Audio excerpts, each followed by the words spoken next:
Hello, I'm Sharon from Sharonatsea Travel, and as a travel advisor, I sometimes receive information that is not always shared right away with the general public. The company that I am partnered with received an informational video from Duffy herself, the president of Carnival Cruise Lines, and it was shared with all their travel advisors. It answered a lot of questions for travel advisors and also just Carnival guests in general. I receive emails and messages on a daily basis with a lot of questions from things that people hear either in other videos or Facebook posts, social media posts, and they're always asking me, is this true? Is this going to happen? Well, most of it is usually just speculation unless you've heard it from the source, the cruise line themselves. So this hopefully will answer a few of your questions. I just thought it was some great information to share with you guys, and hopefully you enjoy it. So let's get started and get a few of your questions answered from the president of Carnival Cruise Line herself, Duffy.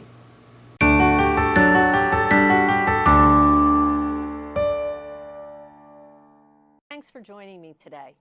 I know there are lots of questions about what's happening and what may happen in the future. While there is still a lot of uncertainty, hopefully I can shed some light by sharing what we do know and at the same time give you an update on all things related to Carnival Cruise Line. So let's get started. First, let me apologize to those who have had challenges with refunds. And refunds for FIT bookings are working pretty smoothly at this point. We've been able to automate a good amount of that process. Now see their FIT refunds arriving within 2 weeks.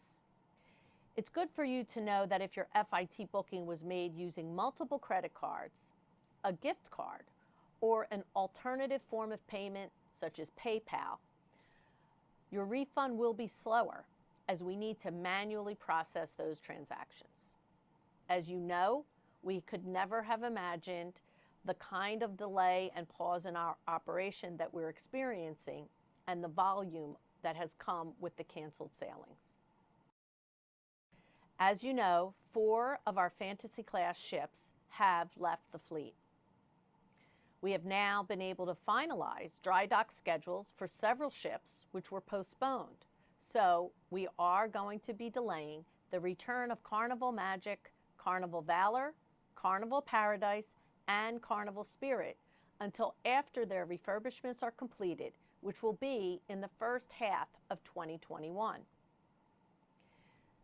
We understand the impact that these changes continue to have, and we appreciate your support and understanding. Meanwhile, we are busy getting ready for Mardi Gras, which will be arriving at the end of the year with plans for her first sailing out of Port Canaveral in February. I can assure you she is going to be a fabulous new ship. Her sister ship, Carnival Celebration, opens up for sale in October, and she'll be based in Miami and arrive in 2022 in time for Carnival Cruise Line's 50th birthday. You may have seen we planned a number of Carnival celebrations to celebrate. We've continued to seek guidance from 12 US-based renowned public health experts and scientists, along with health experts in Europe who were consulted as part of the resumption of cruising for our COSTA and AIDA brands. CLIA has also harnessed many industry and external resources to develop the industry plan that was recently announced. And we have a number of senior executives in our company that bring significant medical and public health experience that we are working to build effective and comprehensive protocols and procedures that we'll be sharing with guests, our trade partners, and other stakeholders over the coming weeks. Costa Cruises resumed operations on September 6th with its first ship, Costa Deliciosa. They were very pleased with how guests responded to their new protocols, and we are all benefiting from their results. Costa's former president, Neil Palumbo, is our new Chief Operations Officer. So Having his insights and experience as we focus on planning for our startup is extremely helpful. AIDA Cruises plans to restart their operations on October 17th, with AIDA Blue sailing a weekly 7-day itinerary from Rome and La Spezia, visiting multiple Italian ports, followed in November by 2 ships sailing in the Canary Islands, and in December with 2 ships sailing in the Western Mediterranean and United Arab Emirates.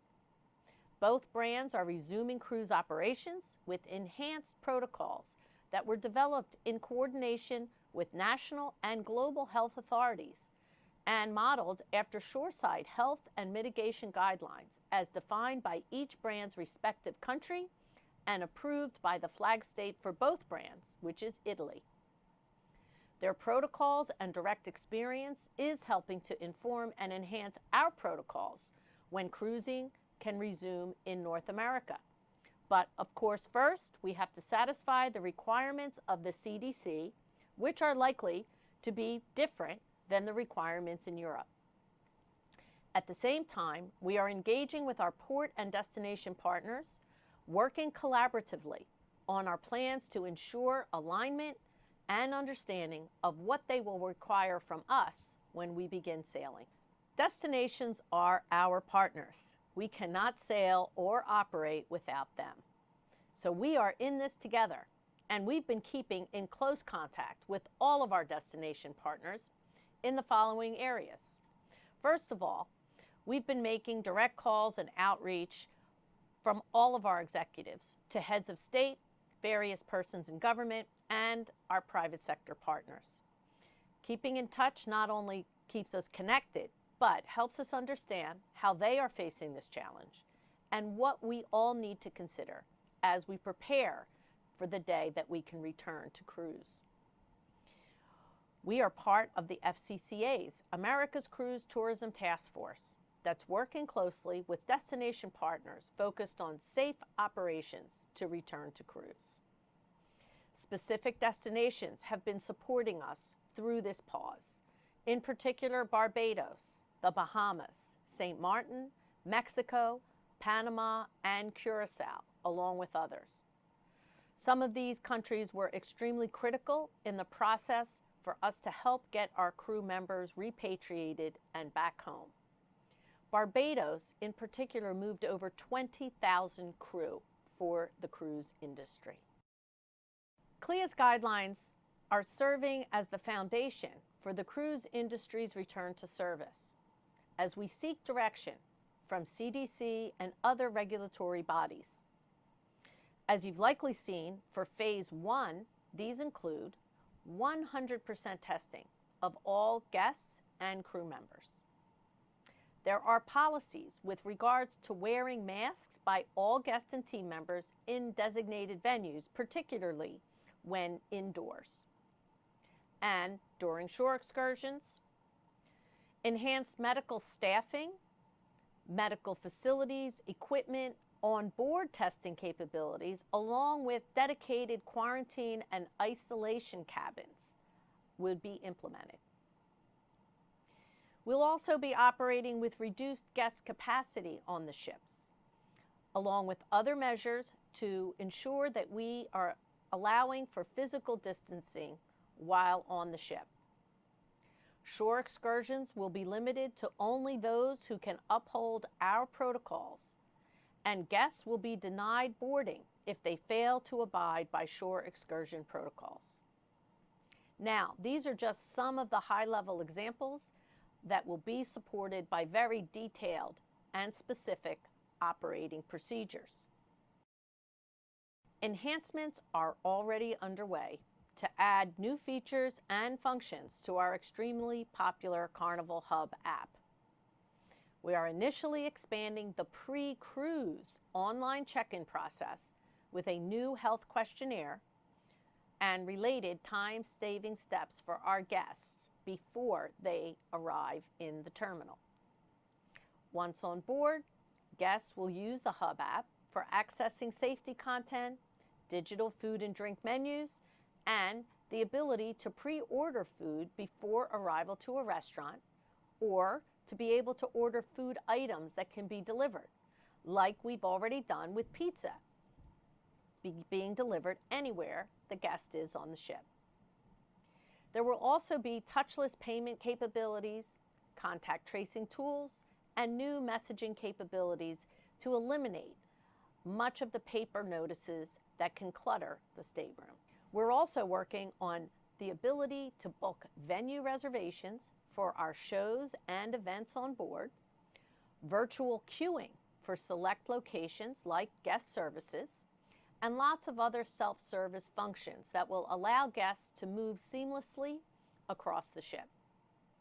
Ultimately, your smartphone will be an important thing for you to carry and use so that you have access to the Hub app and all the information and messaging that we want to be able to communicate to our guests on board. The good news is we entered this situation in a positive position with a strong record of responsible financial management, a strong balance sheet, and among the highest credit ratings in the entire leisure travel industry.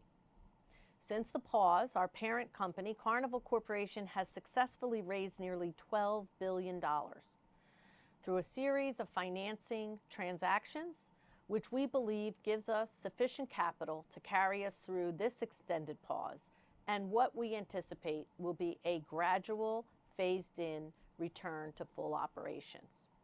As of August 31st, the company had $8.2 billion in cash. Now remember, our operating expenses are significant, even though we're not operating, because we have to continue to operate our ships with crew on board in order to maintain them so we can be ready to sail again, just as soon as we are able. Now, what matters most is that we can resume sailing, because that will be the primary driver of being able to reduce our debt and return to the investment grade ratings over time. Given the current circumstances, we feel confident in our financial position and in our ability to continue to be an industry leader when cruising resumes. So we're managing the company and making decisions, including tough ones, to continue to ensure we can preserve cash while retaining an efficient fleet of modern ships and meeting all of the compliance requirements and commitments that we've made as a company. We have every intention of being here to honor every future cruise credit that we issue, and for a lot longer than that, because I've got a 50th birthday party to plan for 2 Carnival ships in 2022, along with 2 beautiful new ships on the way. Well, I wish I had a crystal ball, but I don't.